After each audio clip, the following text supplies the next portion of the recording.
Can you imagine this? तुमने एक idea बनाया, एक सिस्टम बनाया, अपने दम पे एक कंपनी खड़ी की, लेकिन कुछ साल बाद उस कंपनी के नाम पर भी तुम्हारा हक नहीं रहा। ये कोई फिल्मी डायलॉग नहीं, ये रियल स्टोरी है।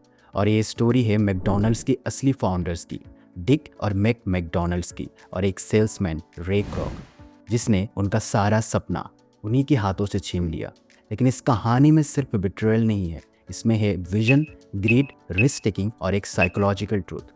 अगर तुम सच में लाइफ में ग्रो करना चाहते हो तो इस वीडियो को एंड तक जरूर देखना, because this story will change how you define success.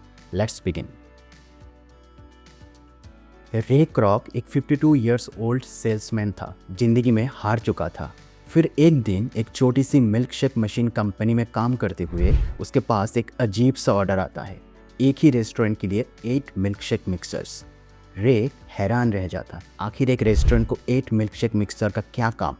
और इसी क्यूरोसिटी के साथ वो कैलिफोर्निया पहुंचता है और वहाँ वो पहली बार देखता है मैकडोनल्ड्स।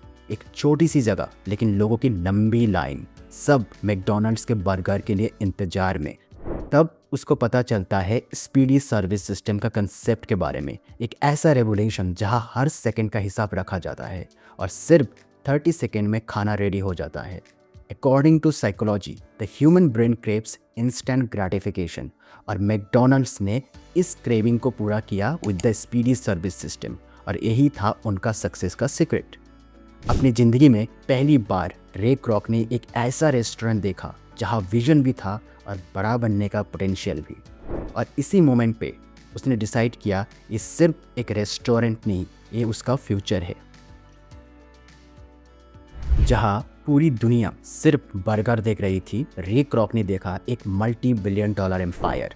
उसने डिक और मैक से सीधा कहा, आपको हर सिटी में ये मॉडल ले जाना चाहिए, फ्रेंचाइज इट। लेकिन दोनों भाइयों का जवाब था, नहीं, हमें क्वालिटी चाहिए। फर्स्ट एक्सपेंशन में क्वालिटी कंप्रोमाइज़ होती है।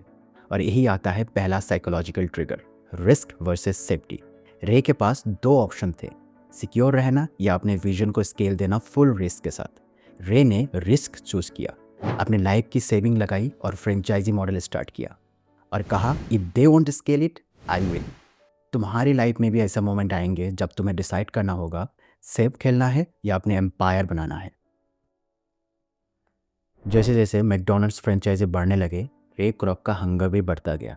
लेकिन डिक और मैक अभी भी वैल्यूज़ एंड क्वालिटी में फंसे हुए थे। पर रे के लिए क्वालिटी नहीं, स्केल एंड मार्जिन मैटर करता था।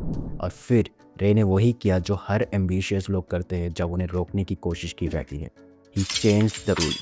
उसने सीक्रेटली एक अलग सी कंपनी बनाई, फ्रेंचाइजी रियलिटी कॉर्पोरेशन। इसका मतलब अब जो भी बंदा मैकडोनल्ड्स का फ्रेंचाइजी लेना चाहता था, उससे पहले रे की कंपनी से लैंड लीज लेनी पड़ती थी। अब पूरा कंट्रोल रे के पास था।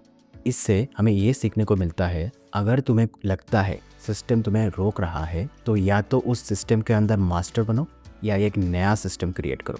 तो दोस्तों, एक छोटी सी रिक्वेस्ट है, if you are enjoying this video, please subscribe the channel and don't forget to hit the bell icon. चलो अब चलते हैं अगले चैप्टर की तरफ। एक कहानी सिर्फ बिजनेस की नहीं, एक कहानी है ह्यूमन साइकोलॉजी की। इसमें एक पावरफुल कंसेप्ट है कॉग्निटिव डिसोनेंस।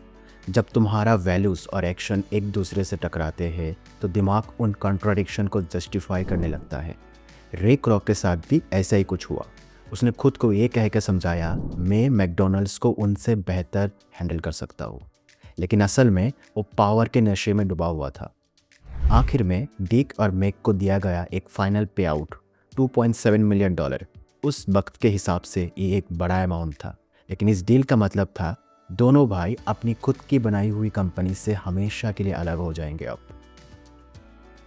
अब सवाल ये है, रे क्रॉक जीनियस था या विलेन, या एक ऐसा इंसान जो जीतने के लिए कुछ भी करने के लिए तैयार था। This story gives us 3 powerful life lesson. Number 1, vision without action is just a dream. Dick और मैक के पास आइडिया था लेकिन रिस्क लेने का जज्बा नहीं था। Second, execution beats ethics. Ray के पास एग्जीक्यूशन हंगर और गट्स था, चाहे वो अनएथिकली क्यों ना हो। And third, if you don't control the system will control you.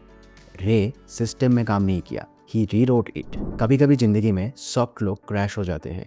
अगर तुम असर्टिव नहीं हुए तो कोई और तुम्हारे आइडिया ले जाएंगे। सक्सेस की एक कॉस्ट होती है, सवाल ये है, क्या तुम उस कॉस्ट के लिए रेडी हो? और सबसे इम्पॉर्टेंट बात, बिजनेस हमेशा फेयर नहीं होती। अगर तुम इमोशनली अटैच हो गए तो हार जाओगे। कमेंट करके बताओ, क्या तुम रे केरॉक जैसे बनना चाहते हो या मैकडोनल्ड्स के ब्रदर्स जैसा? तो दोस्तों, ये स्टोरी सिर्फ इंस्पायर करने के लिए नहीं थी, ये थी तुम्हें जगाने के लिए। अगर तुम भी बड़ा सपना देखते हो तो एक बात याद रखना, दुनिया आइडियाज़ को नहीं, एग्जीक्यूशन को रिवॉर्ड करती है। वीडियो पसंद आए तो लाइक एंड सब्सक्राइब जरूर करना, और अगर तुम मेंटली स्ट्रांग बनना चाहते हो तो स्क्रीन पर दिखे वीडियो को क्लिक करो। सी यू देयर। जय हिंद।